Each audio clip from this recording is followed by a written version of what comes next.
ಅತಿ ಹೆಚ್ಚು ಶ್ರಮ ಹಾಕುವಂಥ ಜನ, ಅತಿ ಹೆಚ್ಚು ನಿಯತ್ತಾಗಿರೋ ಜನ, ಅತಿ ಹೆಚ್ಚು ಒಳ್ಳೆಯ ಜನ ಉತ್ತರ ಕರ್ನಾಟಕ ಮಂದಿ. ನೀವು ಆಯ್ಕೆ ಮಾಡೋರು ನಿಯತ್ತಿಲ್ವಲ್ಲ ಅನ್ನೋದೇ ಬೇಜಾರು. ಉತ್ತರ ಕರ್ನಾಟಕದ ಮಂದಿ ಬಂದು ಬೆಂಗಳೂರು ಜೀವನ ಮಾಡೋ ರೀತಿ, ನೀತಿ, ಬದುಕು ಕಟ್ಕೊಳ್ಳೋದಿದೆಯಲ್ಲ, ಸೊ ನಮ್ಮ ಕಣ್ಣಲ್ಲೂ ನೀರು ತರಿಸುತ್ತೆ. ಸರ್ಕಾರದ ಬೊಕ್ಕಸ ತುಂಬಿಸಿಕೊಳ್ಳಲು ಯೋಚನೆ ಮಾಡ್ತೀರಿ, ಯಾಕೆ ಜನರು ಕೊಡಬೇಕು ಅಂತ. ರೈತರು ಬೊಕ್ಕಸ ತುಂಬಕ್ಕೆ ವ್ಯವಸ್ಥೆ ಮಾಡಿ. ತುಂಬ ಖುಷಿ ಆಯಿತು. ನನಗೂ ಭಾಳ ಖುಷಿ. ಭಾಳಷ್ಟು ಕಷ್ಟದಲ್ಲಿರೋದು, ಸಮಸ್ಯೆಲಿರೋ ನಮ್ಮ ಜನ ಉತ್ತರ ಕರ್ನಾಟಕ ಮಂದಿ. ನಿಮ್ಮ ಭಾಗದಷ್ಟು ಕಷ್ಟ ಇದೆಯಲ್ಲ, ನಾನು ದಕ್ಷಿಣ ಕರ್ನಾಟಕದವನಾಗಿ, ಮಂಡ್ಯದವನಾಗಿ ಉತ್ತರ ಕರ್ನಾಟಕ ಅಂತ ಕಡೆ ಫಸ್ಟ್ ನಾನು ತಿರ್ಗೋದು ಉತ್ತರ ಕರ್ನಾಟಕ ಕಡೆ. ನನ್ನ ಕತೆಗಿಂತ ನಿಮ್ಮ ಕತೆನೇ ಭಾಳ ಇದೆ. ಅತಿ ಹೆಚ್ಚು ಸಮಸ್ಯೆಗಳ ಇರುವಂಥ ಜಾಗ ನಾನು ಉತ್ತರ ಕರ್ನಾಟಕ ಹೇಳ್ತೀನಿ. ಬೆಂಗಳೂರಲ್ಲಿ 100 ಜನ ಉದ್ಯೋಗ ಸೃಷ್ಟಿ ಆದರೆ 50 ಜನ ನಾನ್ ಕರ್ನಾಟಕದವರು, ತಮಿಳ್ನಾಡವರು, ಆಂಧ್ರದವರು, ವೆಸ್ಟ್ ಬೆಂಗಾಲು, UPನೋ, ಅಸ್ಸಾಮನೋ, ಬಿಹಾರಿಯವನೋ, ಬಾಂಗ್ಲಾದೇಶವನ್ನು ಕೆಲಸ ತಗೋತಾ ಇರ್ತಾನೆ. ಇನ್ನು 50 ನಮ್ಮ ರಾಜ್ಯ ಉದ್ಧಾರ ಆಗಬೇಕು ಅಂದ್ರೆ ಬೆಂಗಳೂರಲ್ಲಿ ಒಂದು ಫ್ಯಾಕ್ಟ್ರಿ ಆದರೆ ಕರ್ನಾಟಕಕ್ಕೆ ಲಾಭ ಕೇವಲ 50%.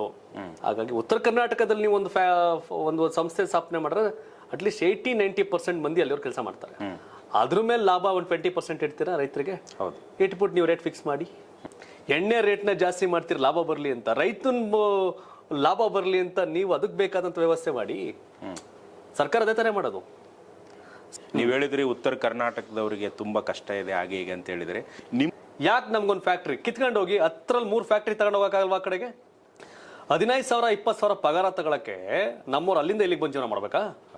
ಅಲ್ಲಿಂದ ಇಲ್ಲಿಗೆ ಬಂದು ಉತ್ತರ ಕರ್ನಾಟಕ ದಕ್ಷಿಣ ಕರ್ನಾಟಕದ ರಾಜಕಾರಣಿಗಳ ಸಮನಾಗಿ ಉತ್ತರ ಮಾಡೋರೆ ರಾಜಕಾರಣಿಗಳು. ಆದ್ರೆ ದಕ್ಷಿಣ ಕರ್ನಾಟಕ ಭಾಗದ ಜೀವನ ಶೈಲಿ ತರ ಉತ್ತರ ಕರ್ನಾಟಕ ಇದೆಯಾ? ಇಲ್ಲ ಸರ್. ಯಾಕಿಲ್ಲ? ಅವ್ರವ್ರು ಬೆಳೆಯಕ್ಕೆ ಅನ್ಬೇಕು ಅವ್ ಮಾಡ್ಕೋತಾ ಇದ್ದಾರೆ. ಹೊಂದ್ಸ್ಕೊಂಡವ್ರಲ್ಲ, ಅವ್ರನ್ನ ದೊಡ್ಡ ಮನೆ ಕಟ್ಕೊಂಡು ಸದಾಶಿವನಗರ ಡಲಸ್ ಕಾಲೋನಿ ಸೇರ್ಕೊಂಡವ್ರು ಬೆಂಗಳೂರಲ್ಲಿ ಉತ್ತರ ಕರ್ನಾಟಕ ರಾಜಕಾರಣಿಗಳು. ಹಾಗಾಗಿ ಉತ್ತರ ಕರ್ನಾಟಕ ಅಭಿವೃದ್ಧಿ ಆಗ್ಲಿಲ್ಲ. ಕೇಳಬೇಕು, ಆಟ ಆಡಿಬೇಕು ರೀ.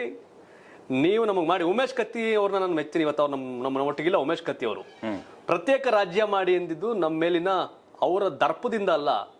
ನಮ್ಮನ್ನ ಕೇಳಿಸ್ಕೊಳ್ಳಲ್ಲ ಮರಯ್ಯ ನೀವೆಲ್ಲ ನಮ್ಮ ಕತೆನ. ಈಗೇನಾಗಿರೋದು, ನಿಮ್ ಭಾಗದಲ್ಲಿ ಗೆದ್ದು ಒಂದಷ್ಟು ಸರಿ ಮಂತ್ರಿಯಾಗಿ ಬಂದು ಸೇರ್ಕೊಂಡವರು ಬಿಸ್ನೆಸ್ ಮಾಡ್ತಾ ಇರೋದಿಲ್ಲಿ ಬೆಂಗಳೂರಲ್ಲಿ